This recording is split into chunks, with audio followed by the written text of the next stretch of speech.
Hello everyone, good evening. ये हमारे 85 important topic का टॉपिक नंबर है 37, 38, 39, 40, 41 एंड 42। ठीक है, इस वीडियो में मैं ऑर्गेनिक कराने वाला हूँ। ठीक है, और इससे पहले मैं बता दूँ, देखो तुम लोग को मैंने रिएजेंट्स क्या होते हैं, ठीक है, उसके कितने इंपॉर्टेंट रिएजेंट हैं सब मैं करा दिया हूँ। उसको खूब अच्छे से तैयार कर लो। ठीक है, और जो नेम रिएक्शन होते हैं इसको कर लो। यहाँ से मान के चलो इन दोनों 4 वीडियो हैं, ठीक है, 40-40 मिनट के चारों हैं। ठीक है, यहाँ से मान के चलो 2 से 3 क्वेश्चन आ जाएंगे, तो अच्छे से उसको तैयार कर लेना। ठीक है, और मैं शुरू करने वाला हूँ आईपीएससी से। ठीक है, और इसमें 6 टॉपिक्स हैं टोटल। इन सबको भी अच्छे से तैयार करते हुए चलना। ठीक है, जो ऑर्गेनिक नहीं पढ़े हैं, ठीक है, आईपीएससी तो सबको आता है, उसको मैं डिटेल में नहीं किया हूँ। ठीक है, बाकी चीज़ें खूब अच्छे से कराया हूँ, कुछ छोड़ा नहीं हूँ। ठीक है, यहाँ पे मैं पहले क्वेश्चन लिया हूँ, कॉन्सेप्ट लिया हूँ, फिर उसका कॉन्सेप्ट क्वेश्चन ऐसे करवाया हूँ। ठीक है, तो इसको अच्छे से तैयार कर लेना। इसका पीडीएफ मैं टेलीग्राम चैनल पे सेंड कर दूंगा। जो लोग टेलीग्राम चैनल ज्वाइन नहीं किए हैं उसको कर लो। ठीक है, फिजिकल पूरा कंप्लीट हो चुका है, पूरे 7-8 घंटे में थ्योरेटिकल पार्ट है, और ऐसे ही हमारे जो क्वेश्चन है उसको करा दिया हूँ। तो टोटल फिजिकल मान के चलो कि 14-15 घंटे में कंप्लीट हो चुका है। ठीक है, तो उसको भी अच्छे से तैयार कर सकते हो। तो अभी टाइम है, अच्छे से तैयार करते चलो। ठीक है, जो तुम्हारे वीक पार्ट हैं उसको पकड़ो, उसको अच्छे से तैयार करो। चलो शुरू करते हैं। ठीक है, तो शुरू करते हैं। आईपीएससी, देखो यहाँ पे पहला क्वेश्चन है कि आईपीएससी नेमिंग का आया था, और ये क्वेश्चन आया था 2022 में। ठीक है, देखो नेमिंग तो सबको आता है, ठीक है, आईपीएससी नेमिंग करना, तो इसलिए मैं इसको ज़्यादा डिटेल में किया नहीं हूँ। लगभग हर बच्चा सीख लेता है, क्योंकि सबसे पहले ऑर्गेनिक में यही वो शुरू करता है। और नेमिंग कोई सीखने वाली चीज़ नहीं होती है। ठीक है, नेमिंग क्या, जाओ उससे मिलो, किसी का भी नाम याद करना होता है तो क्या हम कोई फार्मूला लगा के सीखते थोड़ी हैं। उससे मिलते हैं, जान पहचान बनाते हैं, नाम उसका याद हो जाता है अपने आप। ठीक है, तो ऐसे आईपीएससी नेमिंग भी है। ठीक है, एक तो रूल तो होता है, ठीक है, कैसे करना है आईपीएससी नेमिंग कंपाउंड का, लेकिन कुछ ऐसे कंपाउंड्स होते हैं उससे जान पहचान तुमको अपनी बढ़ानी पड़ेगी, तब जाके ये नाम होता है। जैसे न एनिलीन, ठीक है, एनिलीन का अब तुमको उससे जान पहचान बढ़ाना पड़ेगा, तब उसका नाम याद होगा कैसे एनिलीन होता है। मैं बोलूँ बेंजीन, बेंजीन तो सबको पता हो जाता है, बेंजीन का वही आईपीएससी नेम भी है, तो उससे जान पहचान बढ़ाओगे तभी तो जान पाओगे कि बेंजीन क्या है, कैसा होता है। तो कुछ ऐसे ही चीज़ें हैं यहाँ पे भी। तो नाम किसी का मतलब हम लोग को पूरा फार्मूला नहीं पढ़ना है। कुछ लोगों का ऐसा नेम रहेगा कि उससे तुमको अपना इंटरेक्शन बढ़ाना पड़ेगा, उससे जान पहचान बढ़ानी पड़ेगी। चलो शुरू करते हैं। आईपीएससी नेमिंग देखो जनरल में ऐसे बता दिया हूँ कैसे करते हैं। सबसे पहले हम लोग क्या लिखते हैं, प्रीफिक्स लिखते हैं। किसी का आईपीएससी नेमिंग से पहले हम लोग क्या लिखते हैं, प्रीफिक्स। प्रीफिक्स क्या होते हैं, हमारे सब्स्टिट्यूएंट्स होते हैं, सब्स्टिट्यूएंट्स।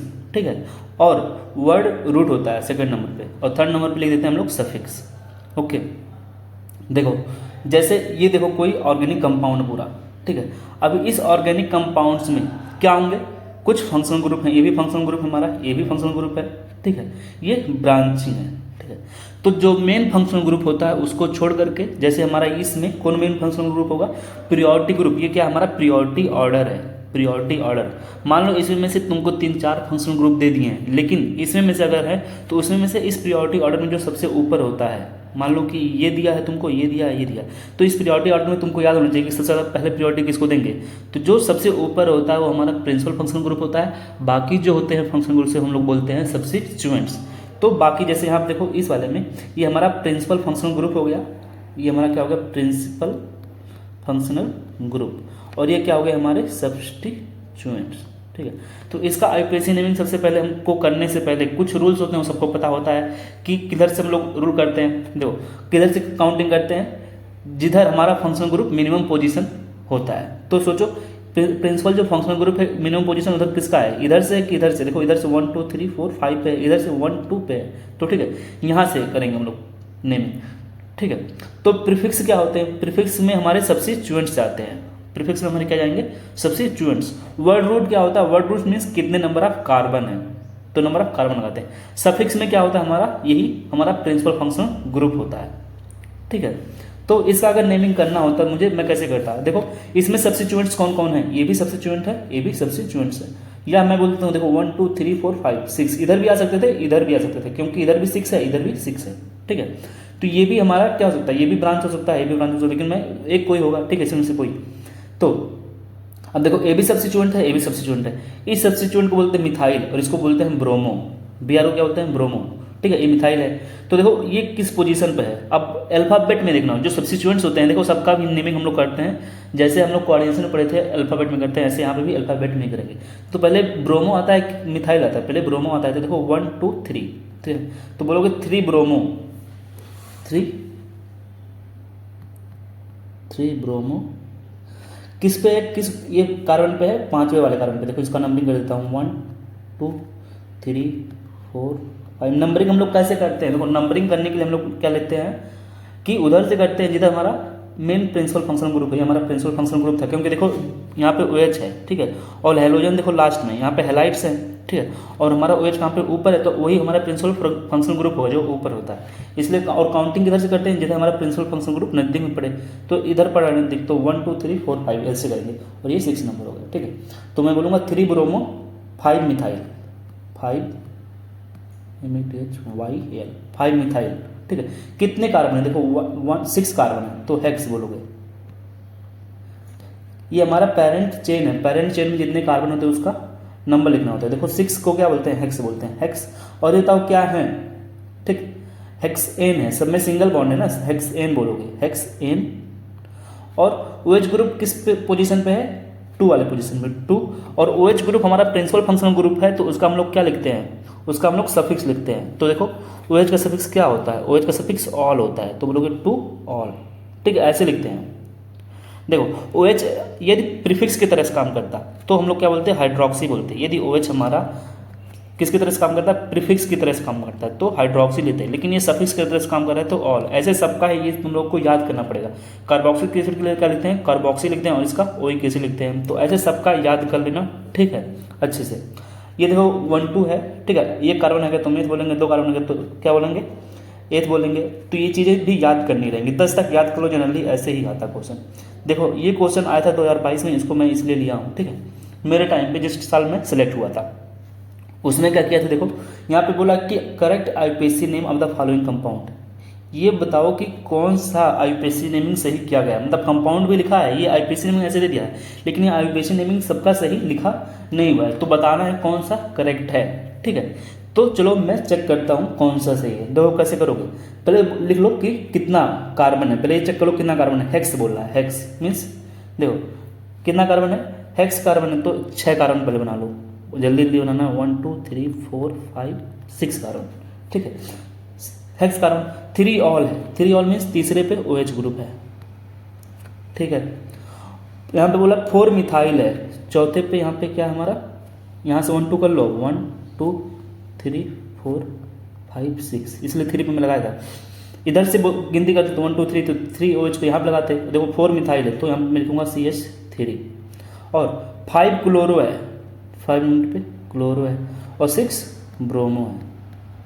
तो क्या ये नेमिंग सही लिखा हुआ है, तुम लोग बताओ खुद से कि ये बताओ कि नेमिंग कैसा है, ये नेमिंग कैसा है, क्या सही है नेमिंग, ये नेमिंग सही है कि गलत है। तो इसका IUPAC नेमिंग देखोगे तो ये सही ही है कि सबसे पहले हम लोग क्या करते थे, पेरेंट कार्बन चेन सेलेक्ट करते थे, फिर उसमें सेलेक्ट करते थे क्या हमारा प्रिंसिपल फंक्शनल ग्रुप कौन सा है, ये है, उसको हम लोग काउंटिंग अब नंबरिंग देते हैं, तो नंबरिंग उधर से कर देंगे, जिसका मिनिमम पोजीशन होगा तो इधर से करते हैं, ठीक है। और अब ये हमारे क्या हो गए, हमारे सब्स्टिट्यूएंट्स हो गए। इन सब्स्टिट्यूएंट्स का हम लोग क्या लिखते हैं, इन सब्स्टिट्यूएंट का प्रीफिक्स लिखते हैं। तो ब्रोमो, अल्फाबेट में देखो ब्रोमो पहले आता है, फिर क्लोरो, फिर मिथाइल, इसलिए देखो पहले ब्रोमो लिखा है, फिर क्लोरो लिखा है, फिर मिथाइल लिखा है। और किस पोजीशन पे है, यहाँ पे फर्स्ट ब्रोमो लिखा था ना, तो फर्स्ट ब्रोमो मतलब यहाँ पे 6 नंबर पे नहीं होगा, तो सॉरी ये गलत हो गया है थोड़ा सा, ये किस नंबर पे हमको करना है इसको, फर्स्ट ब्रोमो, यहाँ पे मैं कर देता हूँ, ठीक है, इस नंबर पे मुझे करना है, तब भी ये चीज़ क्या है, सही है। देखो फर्स्ट ब्रोमो, अब फर्स्ट नंबर पे है, फर्स्ट कार्बन पे है, इसका मतलब ये बिल्कुल भी नहीं है कि पहले इसी का नेम लिखेंगे। सबसे पहले हम लोग क्या लिखते हैं, सबसे पहले हम लोग लिखते हैं क्या, सब्स्टिट्यूएंट। सब्स्टिट्यूएंट्स में कौन होगा, ये हमारा पहले नंबर पे सब्स्टिट्यूएंट्स होगा, तो पहले इसका नाम लिखे 1 ब्रोमो। 1 पे था, इसका मतलब नहीं कि इसका पहले लिखेंगे, ये हम लोग का अल्फाबेट में पहले आ रहा है BR ब्रोमो, तो इसलिए लिखे, ठीक है। देखो IUPAC नेमिंग तो हमारा पहला आंसर सही हो जाएगा, ठीक है। ये IUPAC नेमिंग ऐसे ही करते हैं, ज़्यादा डिटेल में मैं नहीं गया हूँ, ठीक है।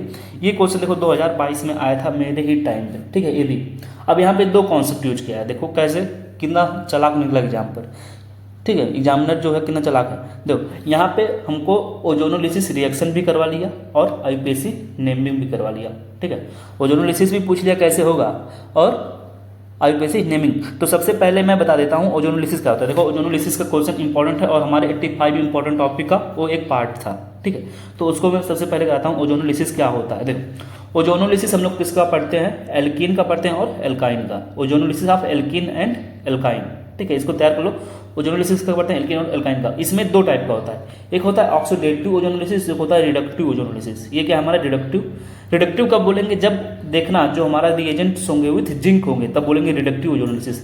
जब विदाउट जिंक उसे बोलते हैं ऑक्सीडेटिव ओजोनोलिसिस। इसको तैयार करें, विदाउट जिंक तो ऑक्सीडेटिव, विथ जिंक तो रिडक्टिव, क्योंकि ये क्या कराता है, रिडक्शन कराता है। जिंक क्या है, एक रिड्यूसिंग एजेंट है।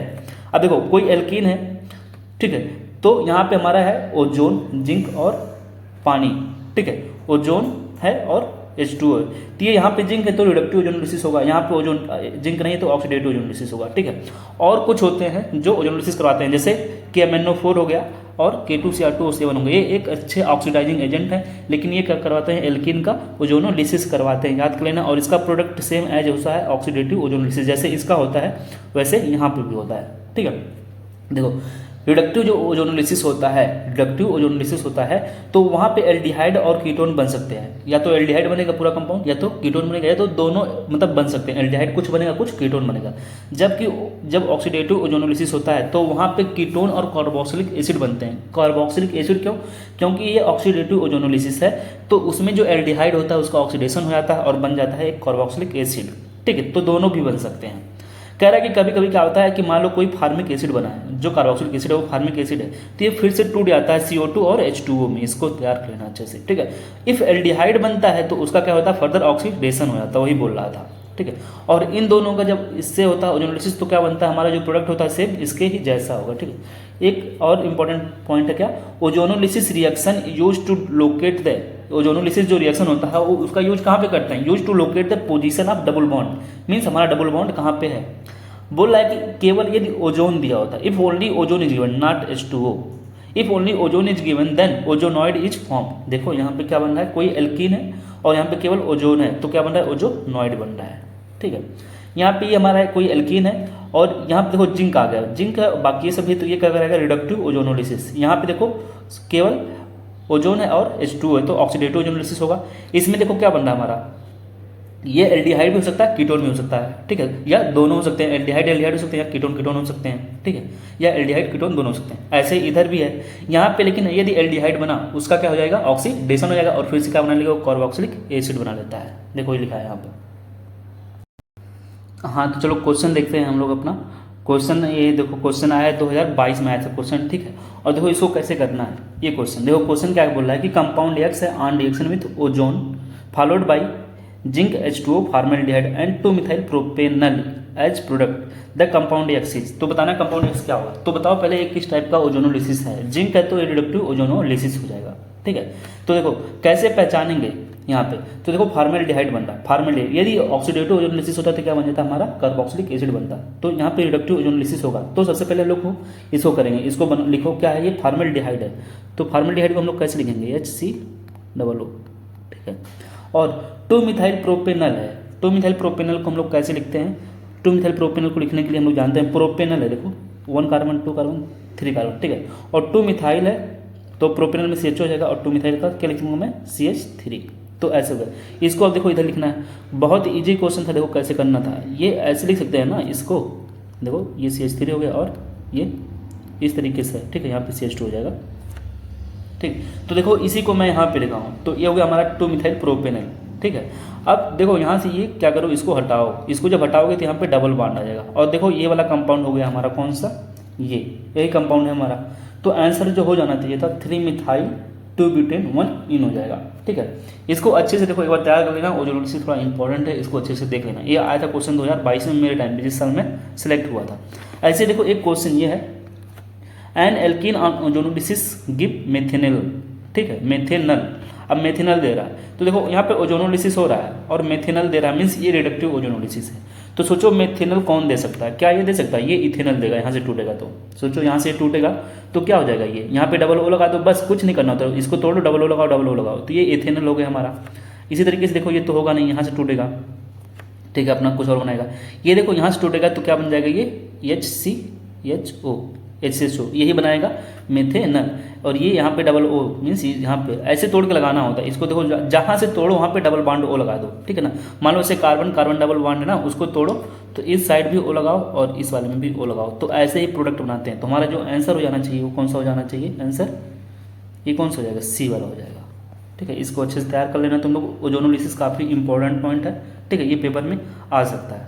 अब देखो आईपीएससी नेमिंग का एक क्वेश्चन और है, इसका तुम लोग कमेंट करके बताओगे कैसे क्या होगा, बताना जरूर। बहुत ऑर्गेनिक तुम लोग किए थे भाई बहुत दिन से, ठीक है, या थोड़ा लेट हो गया, लेकिन इसका तुम लोग देखो ऑर्गेनिक शुरू है तो अच्छे से तैयार करना, ठीक है। इसका आईपीएससी नेमिंग करके बताना तुम लोग इसका आंसर क्या होगा, ठीक है। चौथा नंबर क्वेश्चन हमारा, क्वेश्चन भी है और इसी में कॉन्सेप्ट भी है। देखो एनसीईआरटी में दिया है, बोलता है कि बताओ नंबर ऑफ सिग्मा क्या होगा, नंबर ऑफ पाई। कभी कभी ऑर्गेनिक कंपाउंड का नेम दे देगा, तो तुमको सबसे पहले उसका देखो, जैसे ऑर्गेनिक कंपाउंड का नेम दिया है तो इसका स्ट्रक्चर तुमको बनाना पड़ेगा। स्ट्रक्चर बना लिए, उसके बाद बताओगे उसमें कितना नंबर ऑफ सिग्मा होगा, कितना नंबर ऑफ पाई होगा।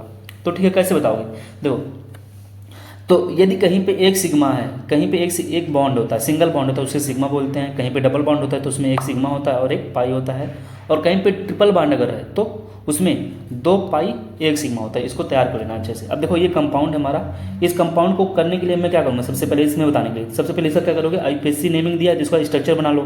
इसका स्ट्रक्चर कैसे बनाएंगे, देखो ये कंपाउंड हमारा पेंट मीन्स 5 कार्बन होना चाहिए, 1 2 3 4 और 5 कार्बन।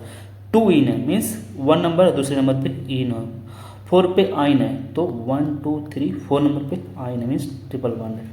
ओके, अब टोटल नंबर देखो, इसको बैलेंस कर लो। एक कार्बन पे टोटल 4 ही बॉन्ड होते हैं, तो यहाँ पे 4 बॉन्ड हो गया। देखो यहाँ पे 3 है तो ये 4 हो गया, यहाँ पे 3 है तो यहाँ पे भी 4 हो गया, और इसका 4 है यहाँ पे कर दो। तो टोटल सिग्मा काउंट कर लो, पहले तो टोटल पाई काउंट कर लेते हैं। देखो पाई कम है इसलिए इसको सबसे पहले काउंट करेंगे, ठीक है। यहाँ पे टोटल पाई कितना है, 1 2 3, तो टोटल 3 पाई है। कहीं पे है ऐसा जो टोटल 3 पाई हो, तो हमारा ऐसा कौन सा आंसर है जहाँ पे केवल 3 पाई हो, तो आंसर जो हमारा होना चाहिए ये वाला होना चाहिए। एक बार मैं सिग्मा बॉन्ड भी काउंट कर लेता हूँ, 2 बार चलेगा। देखो 1 2 3 4 5 6 7 8 9, यहाँ पे सिग्मा 9 ही आ रहा है, ठीक है, तो कहीं कुछ गलती हो रही है। 9 सिग्मा आ रहा है, 3 पाई आ रहा है, ठीक है। एक बार मैं देख लेता हूँ। देखो कॉन्सेप्ट तो ऐसे ही करना है कि एक सिग्मा रहेगा, एक सिंगल बॉन्ड तो सिग्मा, डबल बॉन्ड है तो उसमें एक सिग्मा 1 पाई, और ट्रिपल बॉन्ड तो उसमें 2 पाई 1 सिग्मा होता है, ठीक है। अब देखो पेंट है, पेंट मीन्स क्या, 1 2 3 4 5 कार्बन हो गया। 2 इन है मीन्स दूसरे पे डबल बॉन्ड हो गया, और 4 आइन है तो तीसरे पे ट्रिपल बॉन्ड। तो इस कारण पे हमारा टोटल हो गया, और इस कारण पे देखो टोटल बॉन्ड 4 ही होना चाहिए, इस पर भी 4 है और यहाँ पे भी बैलेंस है। तो टोटल सिग्मा 1 हो गया, 2 सिग्मा 3 सिग्मा 4 सिग्मा 5 सिग्मा 6 7 8 9 10, हाँ ठीक है, तो यही हो जाएगा 10। मैं गलत गिना था, ठीक है। अब देखो इसमें जैसे बताना है, ठीक है, तो बताना है total number of pi electron. देखो यही कंफ्यूजन वाली पॉइंट है, वहाँ पे पाई बॉन्ड पूछा था, total number of pi bond, यहाँ पे पूछ रहा है क्या, पाई इलेक्ट्रॉन। हम लोग जल्दी से मार्क चलाएंगे, आंसर क्या है, देखो 1 2 3 4, हम लोग मार्क चलाएंगे 4, लेकिन पूछा क्या है, पाई इलेक्ट्रॉन। यही होता है सिली मिस्टेक, लोग बोलते हैं बहुत ज़्यादा सिली मिस्टेक मैं कर रहा हूँ, तो पाई इलेक्ट्रॉन पूछा तो आंसर डी होना चाहिए, ठीक है। अब देखो क्वेश्चन आ गया है हाइब्रिडाइजेशन का। ये मैं हाइब्रिडाइजेशन तुम लोग को केमिकल बॉन्डिंग जब कराया था तो वहाँ पे बताया था, बैलेंस बॉन्ड थ्योरी पढ़ाया था, सॉरी जब कॉम्प्लेक्स कंपाउंड पढ़ाया था तो वहाँ पे बताया था कोऑर्डिनेशन कंपाउंड के लिए। तो देखो कैसे बताते हैं हम लोग हाइब्रिडेशन ऑर्गेनिक कंपाउंड में। देखो ऑर्गेनिक कंपाउंड हम लोग हाइब्रिडेशन कैसे बताते हैं, तो उसको बताने के लिए हम लोग कैसे बताएंगे। देखो यदि टोटल नंबर ऑफ सिग्मा कितना है, 2 है, तो हाइब्रिडेशन क्या होगा, sp होगा। स्ट्रक्चर कैसा होगा, लीनियर, और जो बॉन्ड एंगल बनेगा 180 बनेगा। इसको तैयार करते चलना, ठीक है। यदि टोटल नंबर ऑफ सिग्मा जो बॉन्ड आ रहा है 3 है, तो hybridisation sp2 trigonal planner structure होगा, 120 डिग्री होगा, ठीक है। और यहाँ पे देखो यदि टोटल नंबर ऑफ सिग्मा 4 है तो टेट्राहेड्रल होगा और 109.5 होगा, ठीक है। ये क्वेश्चन है तो पूछा है कि बताओ C2 कार्बन पे, C3 कार्बन पे, C4 C5 पे बताना है हमको कि इस हाइड्रोकार्बन में हाइब्रिडेशन बताना है। तो सोचो इस वाले कार्बन में टोटल सिग्मा कितना है, तो हम लोग कैसे गिनते हैं सिग्मा। यहाँ पर टोटल सिंगल बॉन्ड, देखो यहाँ पे एक सिंगल बॉन्ड है और यहाँ पे एक, जब कहीं पे ट्रिपल बॉन्ड होता है उसमें 2 सिग्मा होता है, 1 सिग्मा 2 पाई होते हैं, तो यहाँ पे टोटल 1 सिग्मा, इस कार्बन से जुड़े जो सिग्मा बॉन्ड कितने हैं, 2 ही है, तो इसका जो हाइब्रिडेशन हो जाएगा इस पर sp हो जाएगा।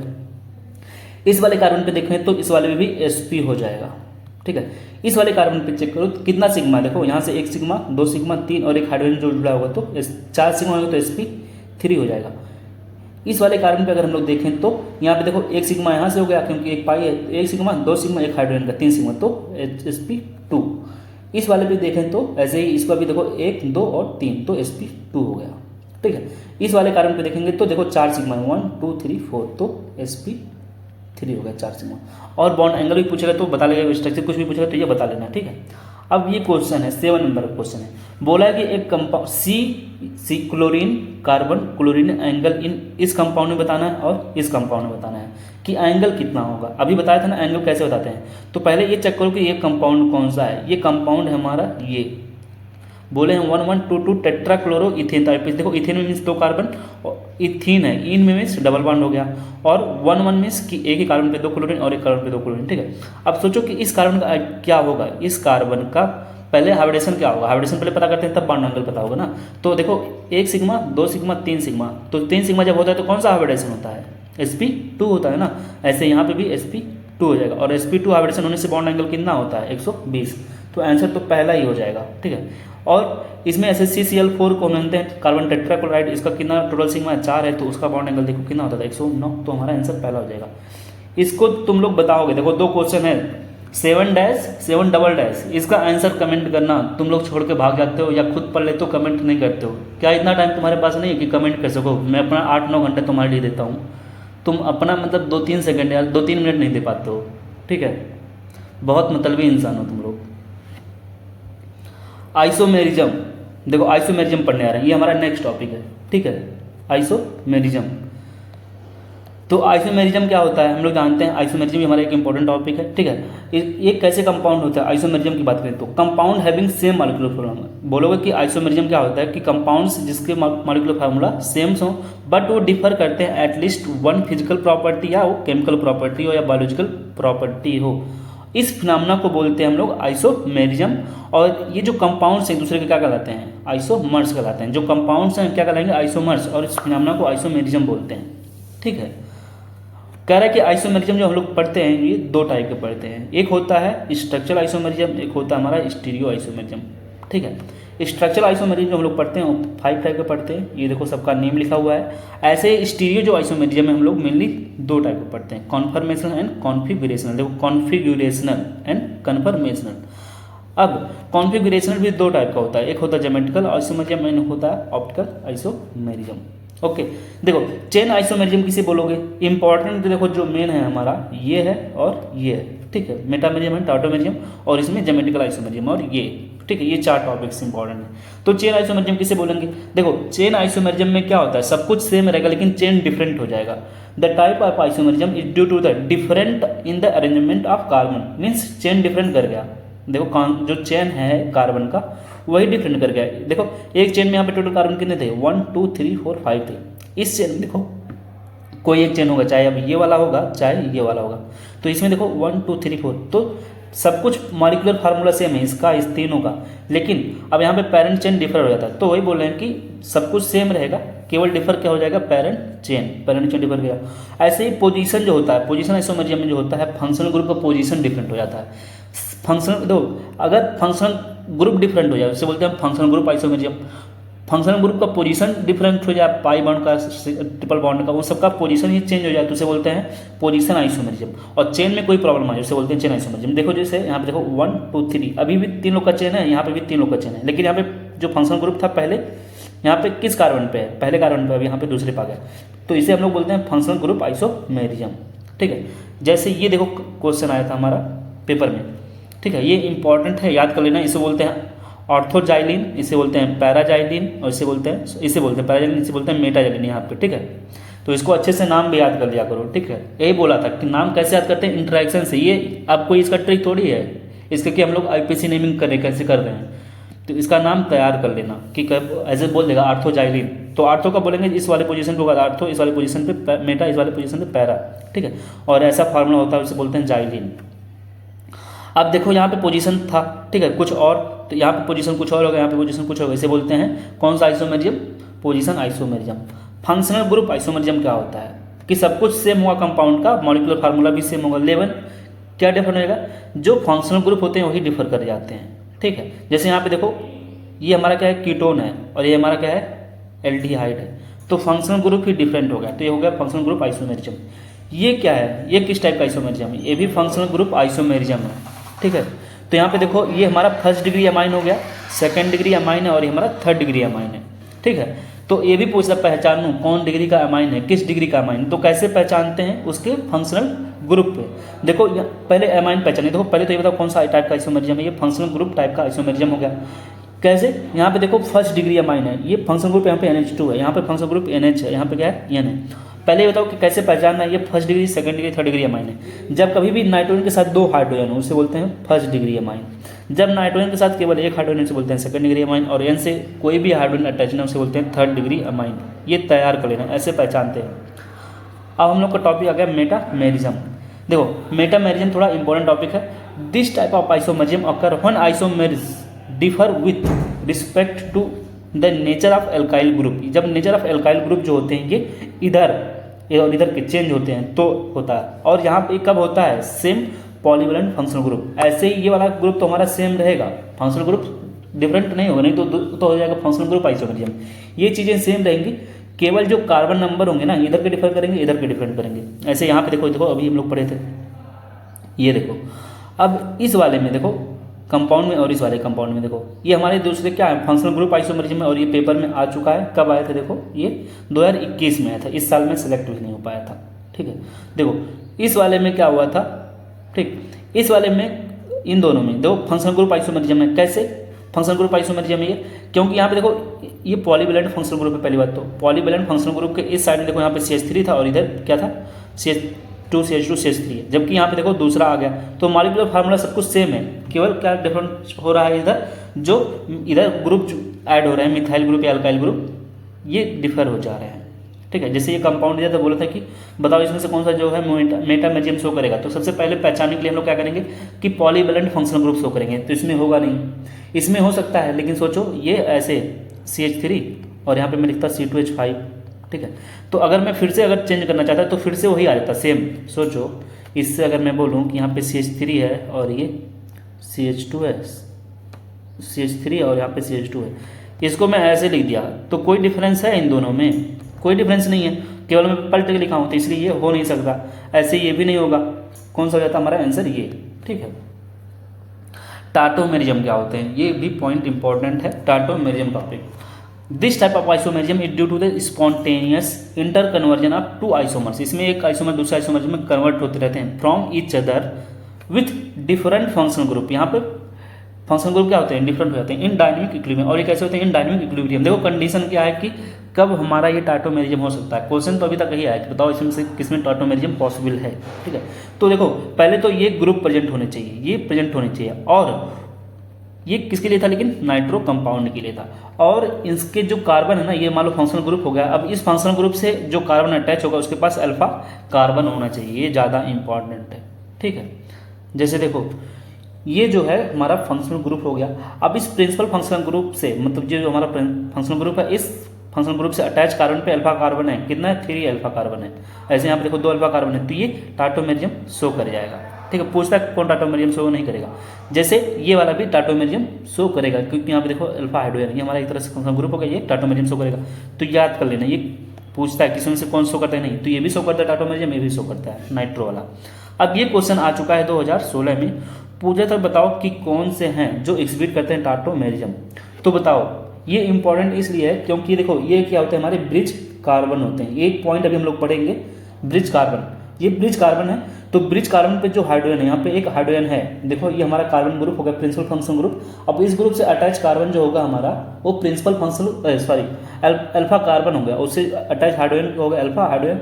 तो ये भी यहाँ पे भी अल्फा हाइड्रोजन है। ठीक है, लेकिन ये वाले जो हाइड्रोजन होंगे ये ब्रेक नहीं होते। ये ब्रेक अगर हो गए तो यहाँ पे देखो जो हाइब्रिडेशन आ जाएगा, क्या हो जाएगा, sp2 हाइब्रिडेशन, यहाँ पे भी वही आ जाएगा।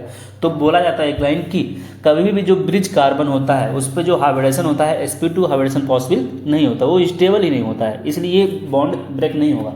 और ये बॉन्ड ब्रेक नहीं होगा तो यहाँ से ये टाटोमेरिज्म शो नहीं करेगा, तो ये वाला पहला वाला नहीं शो करेगा। ऐसे देखो ये हमारा ब्रिज कार्बन हो गया। ठीक है, क्योंकि फंक्शनल ग्रुप यहाँ पे था इसलिए यहाँ पे चेक किए, लेकिन इस बार फंक्शनल ग्रुप हमारा कहाँ पे है, तो यहाँ पे मैं चेक करूँगा, यहाँ पे एक अल्फा चेक करूँगा और इसके बगल में अल्फा, तो ये वाला ब्रेक नहीं होगा और यहाँ पे अल्फा है नहीं, तो ये भी शो नहीं करेगा। लेकिन इस वाले में देखो यहाँ पे एक अल्फा का हाइड्रोजन है, तो क्या ये ब्रेक होगा, नहीं होगा। क्यों, क्योंकि देखो ये ब्रेक होगा तो यहाँ पे हाइब्रिडेशन का अभी sp3 था, लेकिन जैसे हटेगा तो यहाँ पे प्लस आ जाएगा। और देखो कितना सिग्मा बचा है, 1 2 3 3 सिग्मा होता है तो sp2 हाइब्रिडेशन होता है, तो होगा नहीं, पॉसिबल ऐसा नहीं है। ठीक है, तो इस वाले में देखो टोटल अभी ऐसे, ये sp3 हाइब्रिडेशन था, ठीक है। यहाँ पे दो दो अल्फा हाइड्रोजन, तो यहाँ से ये निकल गया तो हाइब्रिडेशन क्या होगा sp2। लेकिन ये हमारा ब्रिज कार्बन थोड़ी है, ब्रिज कार्बन ये है, तो ये स्टेबल हो सकता है, तो यहाँ पे पॉसिबल है। तो हमारा थर्ड जो है ये टाटोमेरियम शो करता है, बाकी शो नहीं करते। इसमें पूछ रहा है कि बताओ कौन सा कंपाउंड है जो टाटोमेरियम एग्जिबिट करेगा। देखो अब ये हमारा क्या हो गया, प्रिंसिपल फंक्शनल ग्रुप है। इस प्रिंसिपल फंक्शनल ग्रुप के जो बगल में अटैच होगा कार्बन, ठीक है, वो जो होता है यहाँ पे देखो, इस पे ये हमारा अल्फा कार्बन होगा और इस पे कितना हाइड्रोजन है, 2 अल्फा हाइड्रोजन है, तो ये क्या शो करेगा, हाँ ये शो करेगा। इसी तरीके से देखो ये हमारा हो गया प्रिंसिपल फंक्शन ग्रुप, इसके बगल में जो अटैच कार्बन हो गया ये, यहाँ पे भी 2 कार्बन है, ये भी शो करेगा। या ऐसे देखो ये क्या है, कॉन्जुगेटेड रेजोनेंस शो कर रहा है। अभी हम लोग पढ़ेंगे रेजोनेंस किसे बोलते हैं और कॉन्जुगेटेड रेजोनेंस कैसे हो रहा है। तो रेजोनेंस का तो मैं बता चुका हूँ, लेकिन अभी रेजोनेंस नहीं पढ़ाया हूँ, लेकिन कब रेजोनेंस होगा कब रेजोनेंस नहीं होगा वो मैं बताया हूँ। तो यहाँ पे देखो कॉन्जुगेटेड, डबल सिंगल डबल है, तो कॉन्जुगेटेड रेजोनेंस है, तो यहाँ पे भी हम लोग चेक कर सकते हैं, यहाँ से भी हाइड्रोजन हट सकता है, तो देखो यहाँ से 2 हट जाएगा। जैसे यहाँ पे देखो, यहाँ पे भी अल्फा हाइड्रोजन था और यहाँ पे भी बोल सकते हैं आप अल्फा हाइड्रोजन है, क्योंकि इसका ये कॉन्जुगेटेड रेजोनेंस है, तो यहाँ पे भी हट सकता है। ऐसे इस तरीके से जो हमारा प्रिंसिपल फंक्शन ग्रुप ये है, तो इसके अगल बगल वाले जो होते हैं अल्फा कार्बन होते हैं, लेकिन यहाँ पे भी अब ये कॉन्जुगेटेड रेजोनेंस में है, ठीक है, तो ये भी अल्फा कार्बन माना जाएगा और इससे जो अटैच हाइड्रोजन होगा अल्फा हाइड्रोजन होगा, तो ये भी रेजोनेंस शो कर रहा है, सॉरी, तो यहाँ पे भी अल्फा हाइड्रोजन है, तो ये टाटोमेरियम शो करेगा। तो मेरे जो आंसर हो जाएगी वो बी वाला हो जाएगा, ठीक है। एक क्वेश्चन है बी नंबर का कि which one of the following पे represent the stereo isomerism. Stereo isomerism क्या होता है, हम लोग जानते थे स्टीरियो आइसोमेरिज्म 2 टाइप का होता है, एक होता है ऑप्टिकल आइसोमेरिज्म और ज्योमेट्रिकल आइसोमेरिज्म। अभी पढ़े थे ना, आंसर बी हो जाएगा, ठीक है।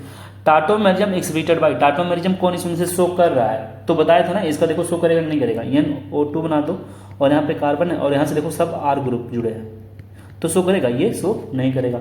ऐसे इसका बनाओगे तो ये शो करेगा, बाकी लोग नहीं करेंगे, बना के देख लेना तुम लोग।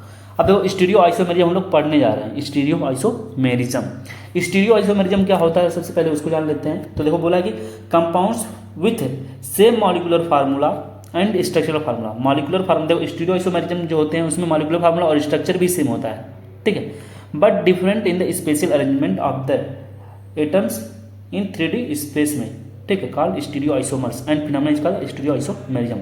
अब देखो ये बोला कि 2 टाइप का होता है, एक ज्योमेट्रिकल आइसोमेरिज्म होता है, एक ऑप्टिकल आइसोमेरिज्म। ज्योमेट्रिकल आइसोमेरिज्म कहाँ पे होता है, जहाँ पे रेस्ट्रिक्टेड रोटेशन होता है। देखो बोल रहा है कि ये कहाँ पे होता है, जहाँ पे रेस्ट्रिक्टेड रोटेशन होता है। जैसे ये देखो कार्बन कार्बन डबल बॉन्ड के बीच में क्या है, रेस्ट्रिक्टेड रोटेशन है, यहाँ पे भी रेस्ट्रिक्टेड रोटेशन है, यहाँ पे भी है, ठीक है, और यहाँ पे भी होता है रेस्ट्रिक्टेड रोटेशन। और इस वाले कंपाउंड में तभी होगा जब ये रिंग जो है 8 मेंबर से ज़्यादा हो, बोला है ना, गेट मतलब वो 8 मेंबर का हो या 8 मेंबर से ज़्यादा हो, तब होता है, ठीक है, और यहाँ पे होगा। और देखो ये ज्योमेट्रिकल आइसोमेरिज्म तभी शो करेंगे जब एक कार्बन से अटैच दोनों ग्रुप जो हो वो डिफरेंट हो, ठीक है।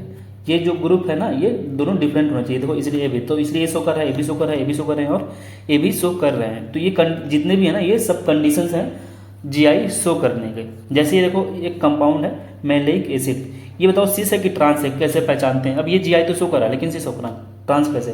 देखो एक कार्बन में पहले तो देखते हैं कि ये शो कर रहा है कि नहीं GI। तो देखो इस कार्बन से अटैच दोनों ग्रुप हैं, ये वाले और ये वाले दोनों डिफरेंट हैं, और इस वाले कार्बन से अटैच दोनों ग्रुप भी डिफरेंट, तो मतलब ये GI शो करेगा। अब ये सिस है कि ट्रांस है, देखना जब सेम टाइप के ग्रुप एक ही साइड हो, सेम टाइप के ग्रुप एक साइड में, उसे बोलते हैं सिस। देखो ये दोनों सेम साइड में तो सिस बोलती है, ये अपोजिट में हो गए तो ट्रांस बोलती है, ठीक है। तो कुछ फिजिकल प्रॉपर्टीज हम लोग पढ़ने जा रहे हैं इसका। देखो जो मैं पढ़ा रहा हूँ यही इंपॉर्टेंट है, इसी में से आएगा, इसको अच्छे से तैयार कर लेना। ये मत सोचना कि खूब डिटेल में पढ़ें, क्योंकि इतना टाइम अब तुम्हारे पास नहीं है, ठीक है। पूछ रहे कि बताओ स्टेबिलिटी किसकी ज़्यादा होगी, सिस वाले की ट्रांस वाली ज़्यादा होगी। तो याद कर लेना जो ट्रांस होती है उसकी स्टेबिलिटी ज़्यादा होती है। इसकी अरेंजमेंट बहुत अच्छे से है, ठीक है, इसकी अरेंजमेंट जो होती है बहुत अच्छे से आती है। कंपाउंड देखो ऐसे बन रहा है, ऐसे ऐसे ऐसे, फिर देखो इन सब का अरेंजमेंट बहुत पास में है, जबकि इस टाइप का दो कंपाउंड होता है ऐसे, ये अरेंज सही से नहीं हो पाते, ऐसे रहते ना, तो फिर हमको काफ़ी जगह छोड़ना पड़ता है। लेकिन ये पास पास में आ रहे हैं तो ये ज़्यादा स्टेबल होते हैं। तो स्टेबिलिटी कौन ज़्यादा अच्छी है, ट्रांस की।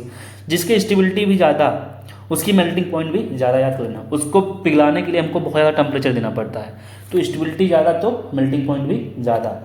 डाइपोल मोमेंट किसका ज़्यादा होगा, सिस वाले का। क्यों, क्योंकि देखो ये हाइड्रोजन जो है किधर शो करेगा, इधर देगा, और ये भी क्या करेगा, इधर देगा, और ये वाले क्या करेंगे, इस साइड खींचेंगे, ठीक है, ये फंक्शन इधर और ये इधर। तो देखो नेट जो ऐड हो रहा है, नेट सबका क्या हो रहा है, ऐड। जबकि देखो ये इधर कर रहा है, ये इधर कर रहा है, ये इधर, तो एक दूसरे सबको कैंसिल कर देते हैं। तो जो सिस होता है उसमें जो उसकी डाइपोल मोमेंट होती है, डाइपोल मोमेंट अभी हम लोग पढ़ चुके हैं केमिकल बॉन्डिंग में, तो उसको एक बार देख लेना, वहाँ से करना समझ में आए। तो सिस का ज़्यादा होता है ट्रांस से, बॉइलिंग पॉइंट जो होता है एसिड का याद होता है ट्रांस है, ठीक है। ये देखो क्वेश्चन है, इसको अच्छे से तैयार कर लेना, ठीक है। ये एनसीईआरटी का ये क्वेश्चन है, ठीक है, तो अच्छे से तैयार कर लेना। पूछा है कि बताओ ये कंपाउंड दिया गया है, also write their iso, IUPAC name लिखना है इन सबका। तो पहले तो सिस लिखोगे क्योंकि ये सिस है, क्यों, क्योंकि देखो सेम साइड ग्रुप सेम, ये जो ग्रुप है सेम टाइप के ग्रुप सेम साइड में है, यहाँ अपोजिट साइड में तो ट्रांस हो गया, ऐसे देखो यहाँ पे सेम साइड में तो सिस हो गया और ये ट्रांस हो गया। ऐसे ये सब क्वेश्चन थे, इसको तुम लोग अच्छे से तैयार कर लेना। नेक्स्ट टॉपिक हमारा ऑप्टिकल आइसोमेरिज्म, ठीक है। इसके बारे में ज़्यादा डिटेल नहीं पढ़ना हम लोग को। ये क्या होता है ऑप्टिकल आइसोमेरिज्म, क्या होता है, देखो कोई ऑर्गेनिक कंपाउंड है, तो उस ऑर्गेनिक कंपाउंड में से अगर हम लोग कोई प्लेन पोलराइड्स क्या करते हैं डालते हैं, तो जो हमारा जो वो कंपाउंड है क्या करता है, कुछ ऑप्टिकल रोटेशन शो करता है। अगर रोटेशन शो करते हैं हम बोलेंगे ऑप्टिकली एक्टिव है, और इसमें हम बोलते हैं ऑप्टिकल आइसोमेरिज्म। यदि वो ऑप्टिकल रोटेशन शो नहीं करते उसे बोलते हैं ऑप्टिकली इनएक्टिव, और वो कंपाउंड होता है हमारा मेजो कंपाउंड, ठीक है। ऑप्टिकली जो एक्टिव कंपाउंड होते हैं वो यदि वो राइट साइड मूव करेगा तो उसे बोलते हैं क्या, डेक्स्ट्रो रोटेटरी।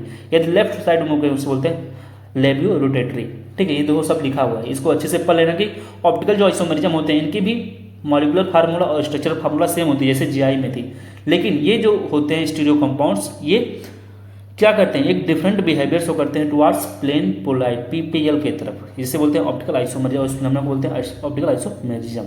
कंडीशन ये कब होता है, जब मॉलिक्यूल जो होती है उस मॉलिक्यूल में कैसा हो, एसिमेट्रिक कायरल कार्बन, एसिमेट्रिक हो या कायरल कार्बन मॉलिक्यूल हो। इसको याद कर लेना कि मॉलिक्यूल कैसा होना चाहिए, कायरल मॉलिक्यूल होना चाहिए या मॉलिक्यूल एसिमेट्री हो, मीन्स उसमें प्लेन ऑफ सिमेट्री और सेंटर ऑफ सिमेट्री एब्सेंट होनी चाहिए, ठीक है। बोल रहा है कार्बन, कायरल कार्बन किसे बोलते हैं, मान लो कि हमारा कायरल कार्बन कब बोलेंगे, जब इससे जो ये अटैच्ड ग्रुप है, देखो ABCD जो लिख रहा हूँ मैं, इस कार्बन से अटैच जो ABCD हैं ये चारों डिफरेंट होंगे तभी बोलेंगे कायरल कार्बन। ये सेम होंगे तो उसे कायरल कार्बन नहीं बोलेंगे, ठीक है। अब देखो ये इंपॉर्टेंट टॉपिक ये भी है, ये कई बार आ चुका है। बोल रहा है कि न्यूमैन्स प्रोजेक्शंस, न्यूमैन प्रोजेक्शन क्या होता है, न्यूमैन प्रोजेक्शन, ये जो स्ट्रक्चर ड्रा किया गया इसी बोलते हैं न्यूमैन प्रोजेक्शन, ठीक है।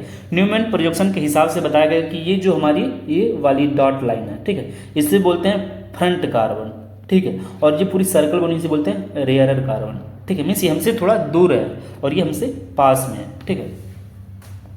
तो देखो इस स्ट्रक्चर को बोलते हैं इक्लिप्स्ड फॉर्म। इक्लिप्स्ड फॉर्म हमेशा बहुत ज़्यादा क्या होता है, लीस्ट स्टेबल होता है। इसको याद करें, इक्लिप्स्ड फॉर्म जो होता है लीस्ट स्टेबल होता है। और कब होता है, देखो ये इसके बीच में और इसके बीच में एक एंगल बन रहा होगा, देखो ये जो हाइड्रोजन है और ये वाला हाइड्रोजन, ये हमारा जो हाइड्रोजन है हमारे सामने पास में और ये दूर है, तो इसके बीच में एक बॉन्ड एंगल बनता है। बॉन्ड एंगल इसे नहीं बोलते हैं, इसे बोलते हैं डाईहेड्रल एंगल। इसे क्या बोलेंगे, कौन सा एंगल, डाईहेड्रल, याद कर लें डाईहेड्रल एंगल। बॉन्ड एंगल नहीं, ये डाईहेड्रल एंगल है, दोनों अलग अलग होते हैं, ठीक है। तो देखो यहाँ पे दोनों के बीच अभी जो एंगल बनेगा ना, मान लो कि ये यहाँ पे है, मान लो ये हमारा एक पहला बॉन्ड है, ठीक है, ये पीछे वाला बॉन्ड है, तो इन दोनों के बीच में जो एंगल बन रहा होगा कितना बन रहा होगा, 0, क्योंकि देखो ऐसे थोड़ी है ये दोनों, ये ऐसे नहीं है, ये ऐसे थोड़ी है ये, ठीक है। ये कैसे हैं, सीधे आगे पीछे, मीन्स कोई एंगल नहीं बन रहा उनके पीछे, पैरेलल नहीं दूसरे के, तो इनके बीच में कोई एंगल नहीं बन रहा। लेकिन जब वो इक्लिप्स्ड थे तो पूछ लेता है जो इक्लिप्स्ड होता है बताओ उसके बीच में एंगल कितना बनता है, 0 बनता है, और वो लीस्ट स्टेबल फॉर्म होता है। इसको याद कर लें, लीस्ट स्टेबल फॉर्म क्या बोलते हैं, इक्लिप्स्ड फॉर्म बोलते हैं। और जो मोस्ट स्टेबल फॉर्म होता है उसे बोलते हैं स्टैगर्ड फॉर्म या एंटी स्टैगर्ड फॉर्म, ठीक है। अब देखो यहाँ पे जो बॉन्ड एंगल बन रहा है वो बॉन्ड एंगल नहीं, डाईहेड्रल एंगल, बॉन्ड एंगल नहीं है वो डाईहेड्रल एंगल है, 60 डिग्री बन रहा है, ठीक है। कह रहे हैं ये ब्यूटेनिक कंपाउंड है, ठीक है, उसमें हम लोग चेक करते हैं क्या, इक्लिप्स्ड फॉर्म जिसे बोलते हैं फुल्ली इक्लिप्स्ड। देखो यहाँ पे CH3 दोनों पास पास में है, मीन्स खूब रिपल्सन होगा, और ये अनस्टेबल बहुत ज़्यादा होता है, लीस्ट स्टेबल है, मीन्स सबसे कम स्टेबल है, और फुल्ली इक्लिप्स्ड था, ठीक है। इसमें 60 डिग्री रोटेशन कराया, देखो सब कुछ ये, इसको ऐसे रहने दो, जो आगे है उसको ऐसे रहने दो, देखो जो आगे था उसको मैंने ऐसे रहने दिया, लेकिन इसको 60 डिग्री रोटेट करा दिया, इसको 60 डिग्री रोटेट कराया तो यहाँ पे आ गया। और इसका जो हाइड्रोजन था जो पहले यहाँ पे हुआ करता था, ठीक है, यहाँ पे थोड़ा सा शिफ्ट होकर के इधर चला गया, ठीक है, इसको 60 डिग्री रोटेट कराया, इसको 60 डिग्री रोटेट कराया, तो ये जो था अब ये वाला यहाँ पे आ गया, ठीक है, और ये वाला थोड़ा इधर चला गया, ठीक है, 60 डिग्री रोटेट, तो ये जो है यहाँ पे गया और ये जो था यहाँ पे आया, ठीक है। और फिर से तो इसे बोलते हैं गाउच फॉर्म, याद कर लेने। दूसरा जो फॉर्म होता है गाउच होता है, जो थोड़ा सा इससे ज़्यादा स्टेबल होता है, ये होता है पार्शियली इक्लिप्स्ड है। देखो जब CH3 पास उससे फुल्ली बोलते थे, यहाँ पे CH3 और H सेम वैसे फिर से आ गया, जैसे बोलते हैं पार्शियली इक्लिप्स्ड, ठीक है। और इसे बोलते हैं एंटी स्टेगर्ड या स्टेगर्ड फॉर्म, ये सबसे ज़्यादा स्टेबल होता है। देखो स्टेगर्ड को ही बोलते हैं एंटी स्टेगर्ड, जो सबसे ज़्यादा स्टेबल होता है। यही पूछा था कि बताओ कौन सा ज़्यादा स्टेबल है, तो स्टेगर्ड या एंटी स्टेगर्ड। सबसे कम स्टेबल ये, ठीक है। पूछता है कितने रोटेशन पे कौन सा स्ट्रक्चर आ रहा है, बोल देगा कि ये एक ब्यूटेन है, बताओ कितने रोटेशन पे कौन सा आएगा। तो ये देखो ब्यूटेन कंपाउंड में ये 60 डिग्री रोटेट करने से गाउच बना, फिर 60 डिग्री घुमाए मीन्स 120 होगा यहाँ से यहाँ तक, तो पार्शली क्लिप्ड और 180 हो गया, तो हमारा एंटी स्टेगर्ड आ गया। देखो यहाँ पे था पहले यहाँ पे 0 था, तो 60 से 120 से 180, ठीक है। ये ऑर्डर ऑफ स्टेबिलिटी है, याद कर लेना, ठीक है। इसी तरीके से एक होता है किसमें, साइक्लोहेक्सेन में। साइक्लोहेक्सेन की भी बात करें तो स्टेबिलिटी उसमें जो फॉर्म होते हैं, चेयर फॉर्म होता है, ट्विस्ट बोट होते हैं, बोट फॉर्म होते हैं और हाफ चेयर फॉर्म होते हैं। इसको याद रखना, स्टेबिलिटी कौन होती है, सबसे ज़्यादा चेयर की स्टेबिलिटी होती है, फिर ट्विस्टेड बोट की, फिर बोट की। कैसे मैं याद करें, देखो सी टी बी मीन्स बजी है, सी बजी है, तो एक ट्रिक है याद करने का साइक्लोहेक्सेन का। अगर स्टेबिलिटी आ गया डायरेक्ट तो ऐसे तुम बता ले जाओगे, सी बजी है तो सी फॉर क्या आ गया, चेयर फॉर्म, टी फॉर क्या कि ट्विस्टेड बोट का, ठीक है। ये क्वेश्चन था। देखो क्वेश्चन, सॉरी ये तरीका था याद करने का। देखो क्वेश्चन हमारे आ गए, पूछा इसमें से बताओ कि स्टेगर्ड और इक्लिप्स कॉन्फर्मेशन देगा इथेन का, तो बताना है कि कौन सा ज़्यादा स्टेबल होता है, ठीक है। तो हम लोग जानते हैं स्टेगर्ड जो फॉर्म होता है वो बहुत ही ज़्यादा स्टेबल होता है। स्टेगर्ड कॉन्फर्मेशन जो होता है इथेन का मोर स्टेबल होता है then the eclipse formation. Staggered conformation has no torsional rotation, इसीलिए ये आंसर है कि रीजन भी दिया है, ठीक है। ये याद कर लेना अच्छे से। ऐसे एक क्वेश्चन बताओ इथेन दिया गया है और इथेन में बताओ कि कौन सा उसके लिए ट्रू है, तो बताओ कि बॉन्ड एंगल चेंज कर जाता है but bond length remains same. गलत बात है, बताया था ना। देखो कितना भी रोटेशन करा लो, देखो ये जो रोटेशंस हो रहे हैं, अगर हम लोग रोटेशन कराएं इसमें जो होता है डाइहेड्रल एंगल चेंज होता है, बॉन्ड एंगल चेंज नहीं होता ना, तो बॉन्ड लेंथ ही चेंज होता है। तो हमारा जो आंसर हो जाना चाहिए इसमें से, bond angle bond length change नहीं होता है, remain same, bond angle and bond length remain same, यही सही है, ठीक है। ये एक क्वेश्चन है। देखो अभी हमारा कौन सा है, वही most stable conformation of n butane वाला है, तो बताओ इसमें से कौन सा ज़्यादा स्टेबल होगा। इसको तुम लोग कमेंट करके बताओगे, 13 का कमेंट करके बताना, छोड़ के मत भाग जाना, ठीक है। ऐसे देखो 14 में इसको मैं कराता हूँ। देखो 14 को बोला कि कौन सा बताओ इथाइलिन ग्लाइकोल मॉलिक्यूल है, बताओ इसमें से कौन सा ज़्यादा स्टेबल होगा, ठीक है। क्या ये ज़्यादा स्टेबल होगा कि ये वाला होगा कि ये वाला, ऐसे तुम लोग को देख के लगेगा सबसे ज़्यादा स्टेबल ए, क्योंकि तुम बोलोगे कि ये कैसा फॉर्म है, स्टेगर्ड फॉर्म है, ठीक है, स्टेगर्ड फॉर्म है, लेकिन ये ज़्यादा स्टेबल होना चाहिए था, लेकिन होगा नहीं, क्योंकि देखो यहाँ पे OH है।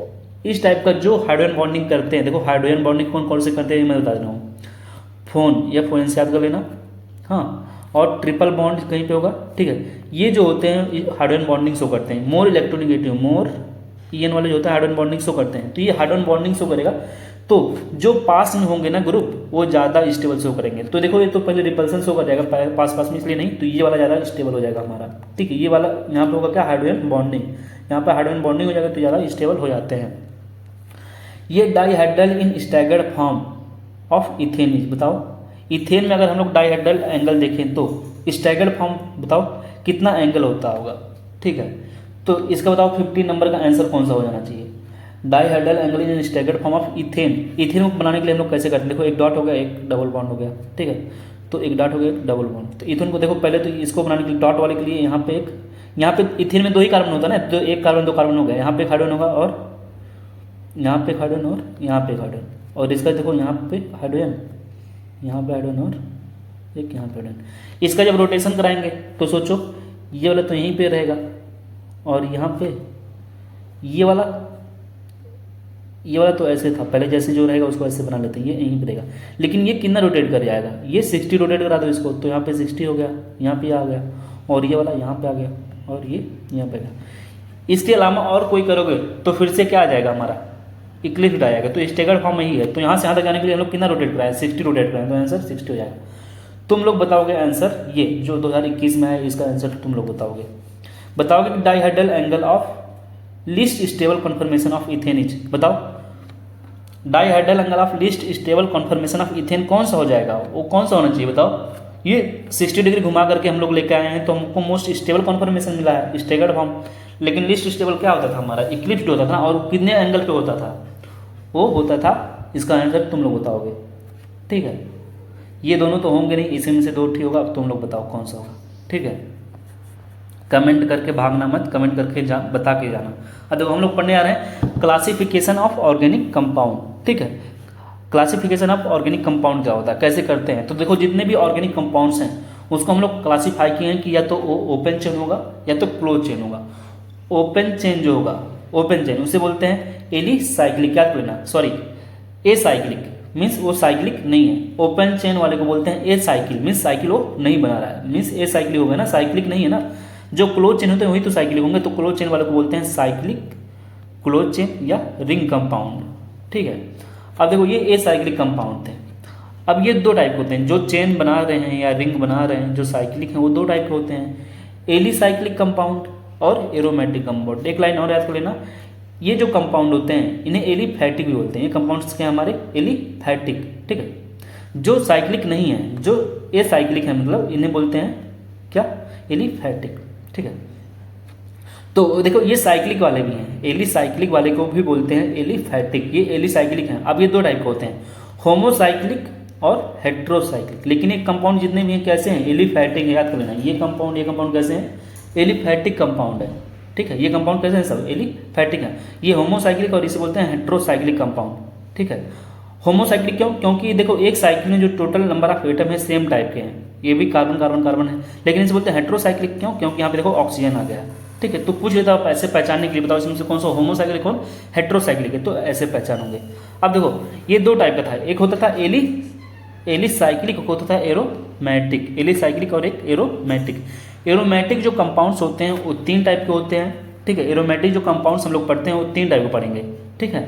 एक होगा जो बेंजीनॉइड होंगे, जिसमें बेंजीन ही होगा, देखो जैसे ये भी बेंजीन है, ये भी बेंजीन और ये भी बेंजीन है, तो बेंजीन, नेफ्थलीन और एंथ्रासीन। एंथ्रासीन में क्या होता है, तीन रिंग हो जाता है, बेंजीन का ही तीन रिंग हो जाता है। और वो सब कैसे होते हैं, एरोमेटिक होते हैं, याद कर लेना कैसे होते हैं, एरोमेटिक, एनिलिमिट कैसा एरोमेटिक। कुछ ऐसे भी होते हैं जो नॉन बेंजीनॉइड है, देखो बेंजीन की तरह से, लेकिन बेंजीनॉइड नहीं है, जैसे ट्रोपोलोन याद कर लेना नाम, ठीक है। ऐसे दे देगा, बताओ ये कैसा है, एरोमेटिक है कि नॉन एरोमेटिक, तो एरोमेटिक है। तो एग्जाम्पल याद करते चलना, ये हेट्रोसाइक्लिक कंपाउंड है, कैसे पहचानोगे कि एरोमेटिक है कि नॉट एरोमेटिक है, ये मैं अभी बताऊंगा, इसका तरीका है पहचानने का, ठीक है। ये तरीका मैं बताऊंगा। Heterocyclic aromatic compound, heterocyclic aromatic compound जो होते हैं वो कौन कौन से हैं, देखो ये क्या है, हमारे हेट्रोसाइक्लिक हैं। हेट्रोसाइक्लिक मीन्स क्या, कि कार्बन के अलावा देखो ऑक्सीजन आ रहा है, कार्बन के अलावा सल्फर आ रहा है। सबका नाम याद कर लेना, ये फ्यूरेन है, ये ट्रायोफिन इसे बोलते हैं, थायोफिन इसे बोलते हैं, पायरीडीन। तो सबका नेम अच्छे से तैयार कर लेना यार, ठीक है। ये डायरेक्ट ऐसे पूछ सकता है, फ्यूरेन का बताओ स्ट्रक्चर ये बता दो, या वो बताओ कैसा होता है एरोमेटिक, एलिफैटिक, या थायोफिन का और पायरीडीन का, ठीक है। तो ऐसे डायरेक्ट पूछ सकता है। अब देखो एरोमेटिसिटी हम लोग पढ़ने जा रहे हैं, एरोमेटिसिटी। तो एरोमेटिसिटी क्या होती है, कि कंपाउंड क्या है, एरोमेटिक है कि नॉन एरोमेटिक है कि एंटी एरोमेटिक है। कैसे पहचानेंगे कंपाउंड हमारा एरोमेटिक है कि एंटी एरोमेटिक है कि नॉन एरोमेटिक है, तो कुछ कंडीशंस हैं, उसको सीरियल वाइज में लगाना है। जैसे पहले तो एरोमेटिक होने का कंडीशन क्या, और सब रूल फॉलो होना चाहिए, पूरी रूल फॉलो होनी चाहिए, तब जाके पूरा बता पाएंगे। पहले तो कंपाउंड कैसा होना चाहिए, साइक्लिक होना चाहिए, तो एक कंडीशन फॉलो ये होगा तो हो सकता है, अभी कन्फर्म नहीं है। एंटी एरोमेटिक के लिए भी कंपाउंड को साइक्लिक होना चाहिए, और नॉन एरोमेटिक के लिए भी कंपाउंड कैसा होना चाहिए, साइक्लिक, ठीक है। यदि मान लो साइक्लिक है तो उसमें साइक्लिक रेजोनेंस भी होना चाहिए। साइक्लिक रेजोनेंस क्या होता है अभी मैं बताऊंगा, कि पूरे साइकिल में रेजोनेंस होना चाहिए, ठीक है। यहाँ पे भी साइक्लिक रेजोनेंस होना चाहिए, जबकि यहाँ पे साइक्लिक रेजोनेंस जरूर नहीं होता, साइक्लिक रेजोनेंस नहीं होगा, ठीक है। यदि हो जाता तो ये भी कंडीशन पूरा हो जाता, लेकिन यहाँ पे साइक्लिक नॉन एरोमेटिक में साइक्लिक रेजोनेंस नहीं होता है। मॉलिक्यूल कैसा होना चाहिए, प्लेनर मीन्स कहाँ पे, वहाँ पे हर एक कार्बन पे sp2 हाइब्रिडेशन होना चाहिए, यहाँ पे भी sp2 हाइब्रिडेशन होना चाहिए, और यहाँ पे नॉन प्लेनर होना चाहिए, मीन्स sp3 हाइब्रिडेशन होगा, ठीक है। तो ये हकल रूल को फॉलो करते हैं, ये भी हकल रूल होता है। हकल रूल यहाँ पे क्या है, 4n+2 पाई इलेक्ट्रॉन होते हैं, जबकि यहाँ पे 4n पाई इलेक्ट्रॉन होता है, ठीक है। मीन्स जो ऐसे अभी मैं बताऊंगा ये क्या होता है, अभी इसको कन्फर्म समझ में आ जाएगा। देखो अब बोला कि एरोमेटिक और एंटी एरोमेटिक को छोड़ करके बाकी सब कैसे होते हैं, नॉन एरोमेटिक होते हैं, ठीक है। अब देखो क्वेश्चन से ही समझ में आएगा चीज़ें, जैसे इसको पहले मैं यहाँ पे जो एग्जाम्पल थे बताओ अब कि ये कैसा है, एरोमेटिक है कि नॉन एरोमेटिक है। तो ये पहले ये बताओ कि ये कैसे है, aromatic, non aromatic, anti aromatic. तो सबसे पहला कंडीशन क्या होता था, साइक्लिक होना चाहिए, तो पहला कंडीशन सब फॉलो कर रहे हैं, ठीक है। ये दूसरा क्या था, साइक्लिक रेजोनेंस, यहाँ पे रेजोनेंस है, यहाँ पे कोई रेजोनेंस नहीं है, कोई रेजोनेंस नहीं है, तो हमारा क्या हो जाएगा, ये नॉन एरोमेटिक, ठीक है। ये भी नॉन एरोमेटिक, ये भी, ठीक है, ठीक है।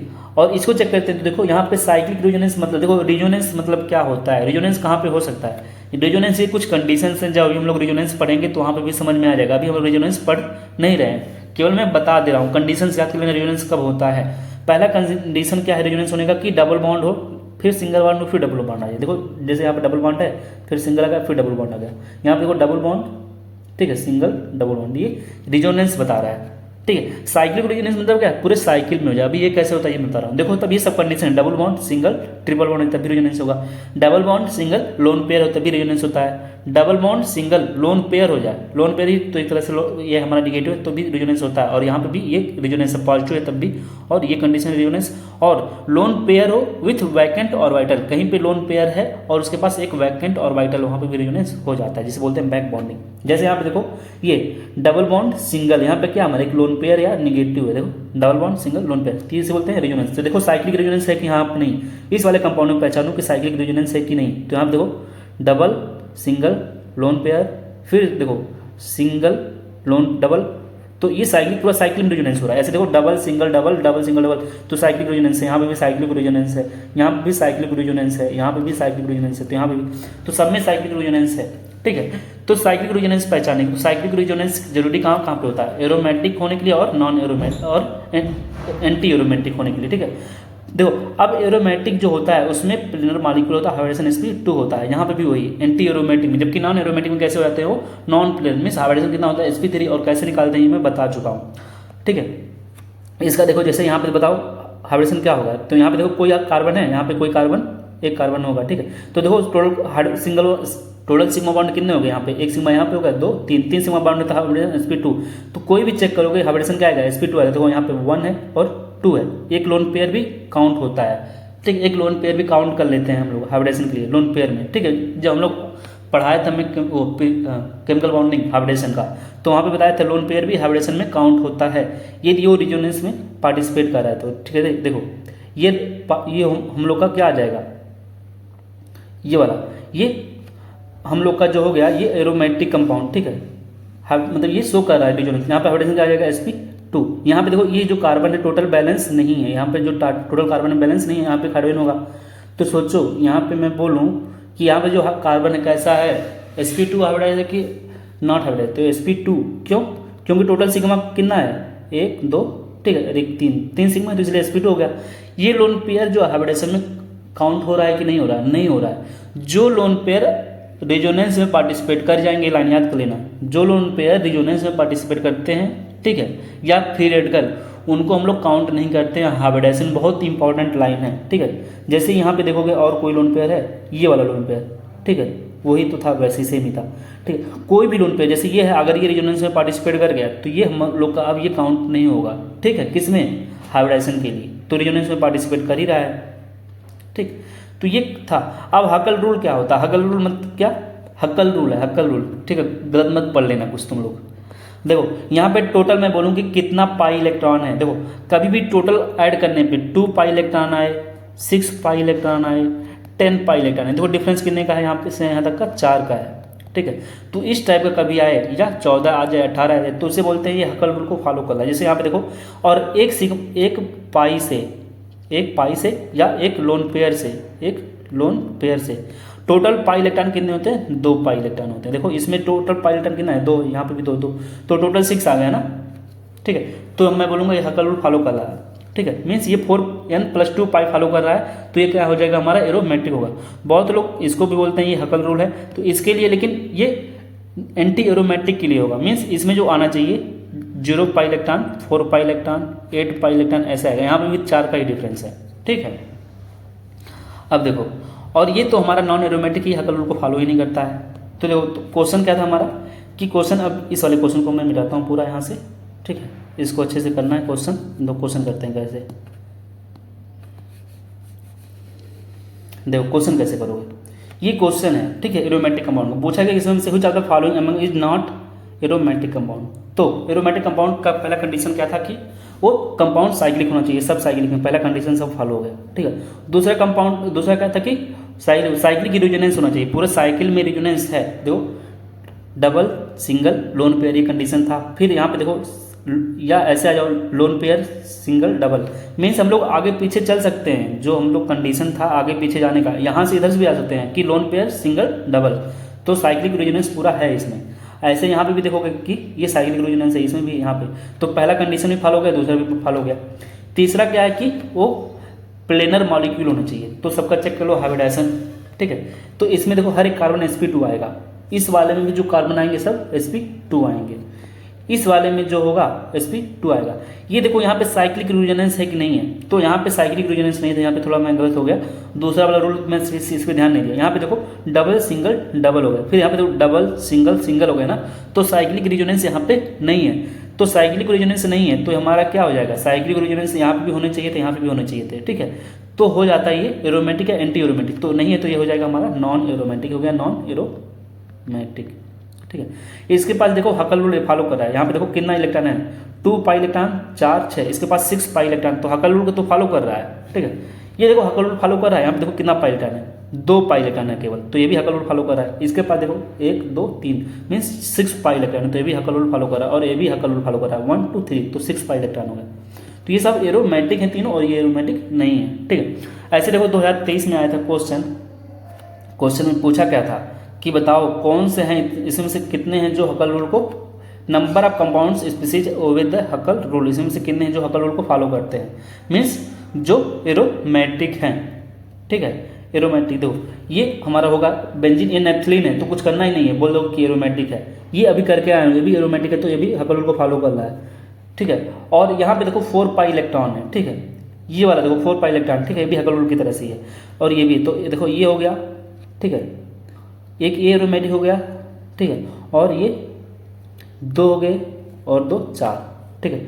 टोटल मुझे इसका जो आंसर लग रहा है देखो इस वाले का 17 का जो आंसर होगा डी होना चाहिए। तो इतने हैं जो हकल रूल को फॉलो करते हैं, मीन्स 4 + n पाई इलेक्ट्रॉन को जो फॉलो करते हैं उसे बोलते हैं हकल रूल। ये हमारा कोई हकल रूल नहीं है जो 4n पाई इलेक्ट्रॉन है, ठीक है। थोड़ा सा मिसप्रिंट हो गया, 1 मिनट, यहाँ से गायब हो गया कुछ चीज़ें, देखो कैसे आएगी, चलो मैं लिख देता हूँ, यहाँ से गायब हो गया, और इसको थोड़ा सही कर लो, ठीक है। ये हकल रूल नहीं है, इसको यहाँ से हटा देता हूँ मैं, ठीक। ये केवल क्या होगा 4n पाई इलेक्ट्रॉन रूल है, ठीक है।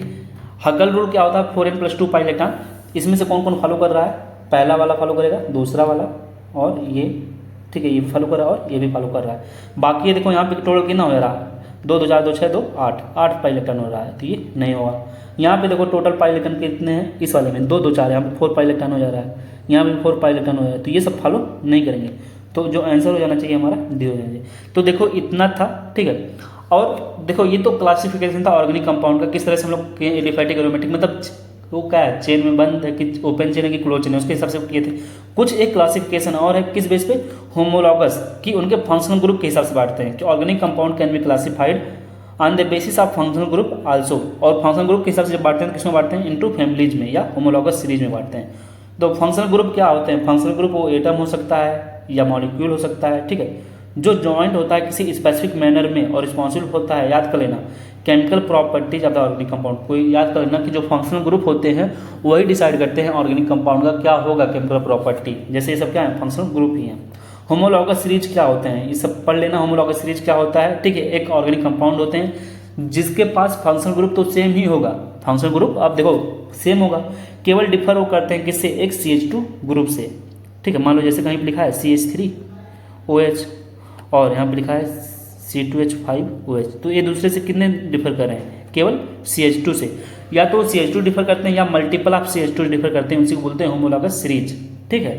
फंक्शनल ग्रुप सेम होता है, तो इसको याद कर लेना। जो होमोलॉगस सीरीज होते हैं उनकी जो फंक्शनल ग्रुप होती है वो क्या होती है, एक group of series organic compound each containing A characteristics functional group, और वो सेम होता है, ठीक है, उसे बोलते हैं होमोलॉगस सीरीज। देखो बोल रहा कि होमोलॉगस जो सीरीज होते हैं, अब फंक्शनल ग्रुप सेम है तो केमिकल प्रॉपर्टी भी क्या हो जाएगी, इनकी सेम हो जाएगी, ठीक है। तो इसको अच्छे से तैयार कर लेना। अब देखो ये हमारे क्या हैं, पूरे एनसीईआरटी के क्वेश्चंस हैं, इसको तुम लोग अच्छे से तैयार कर लेना, ठीक है। तो हमारे 6 टॉपिक थे, 5-6 टॉपिक जो इंपॉर्टेंट थे। देखो एरोमेटिक को मैं लिया नहीं था, लेकिन ये इंपॉर्टेंट था इसलिए मैं इसके क्वेश्चंस करवा दिया हूँ, ठीक है। तो ये हमारे थे 85 इंपॉर्टेंट टॉपिक के कुछ टॉपिक्स, इसको मैं अच्छे से करवा दिया हूँ। इसके क्वेश्चन तुम लोग क्या करोगे, अच्छे से करोगे, कोई कॉन्सेप्ट समझ में नहीं आएगा तो ये बताना, ठीक है, उसको मैं ट्राई करूँगा एक बार, नेक्स्ट थोड़ा सा रिवाइज करा दूंगा, ठीक है। और ये क्वेश्चन तुम लोग अच्छे से लगाना, बस इतना ही करना है जितना मैं करा रहा हूँ। PYQ तुम लोग खुद से कर लेना, ठीक है, मैं सब PYQ नहीं करा रहा हूँ, ठीक है, उसको तुम लोग करते रहना। इसको तो कर लो 4-5 रहता है, तुम लोग खुद से तो करो कुछ, कि खुद से नहीं करना चाहते हो कुछ तो खुद से भी कुछ करो, ठीक है। तो इसका PDF मैं टेलीग्राम पे चैनल पे सेंड कर दूंगा। So thank you. वीडियो यार पसंद आएगा तो वीडियो को शेयर करना और चैनल को सब्सक्राइब कर लेना। यार बहुत मेहनत लगता है, तुम लोग बहुत बार बोल चुका हूँ, लेकिन तुम लोग कुछ भी नहीं करते हो। चलो ठीक है, तुम लोग मतलबी हो तो मैं मतलबी तो नहीं हूँ, ठीक है।